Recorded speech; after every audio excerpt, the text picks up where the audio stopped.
জোর গুঞ্জন শোনা যাচ্ছে রোহিত শর্মা নাকি অস্ট্রেলিয়া সিরিজ শেষেই বিদায় নিচ্ছেন টেস্ট ক্রিকেট থেকে।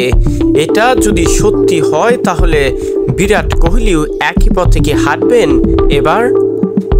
বুধবার ব্রিসবেন টেস্ট ড্র হওয়ার বিশ্ব টেস্ট চ্যাম্পিয়নশিপের ফাইনালের পথ কিছুটা কঠিন হলো ভারতের জন্য।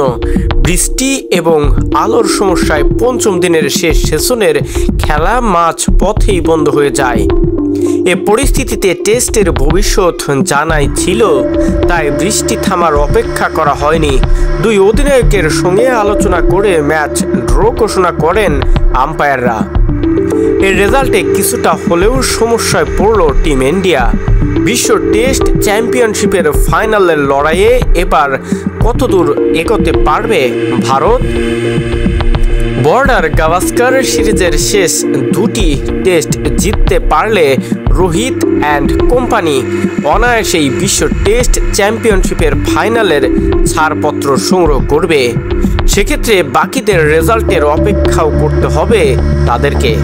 ভারত 2-1 এ সিরিজ জিতলেও ফাইনালে যাওয়ার সম্ভাবনা থাকবে। তবে সেক্ষেত্রে দুই ম্যাচের সিরিজে শ্রীলঙ্কাকে অস্ট্রেলিয়ার বিরুদ্ধে 1-0 জিততে হবে, যার সিরিজ 1-1 ড্র হতে হবে।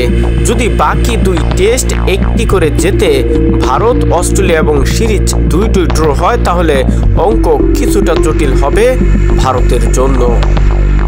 তবে ভারত মেলবোর্ন এবং সিডনি টেস্ট জিততে পারলে কোনো অঙ্কর প্রয়োজন পড়বে না। সরাসরি বিশ্ব টেস্ট চ্যাম্পিয়নশিপের ফাইনালে খেলার যোগ্যতা অর্জন করবেন রোহিত শর্মারা।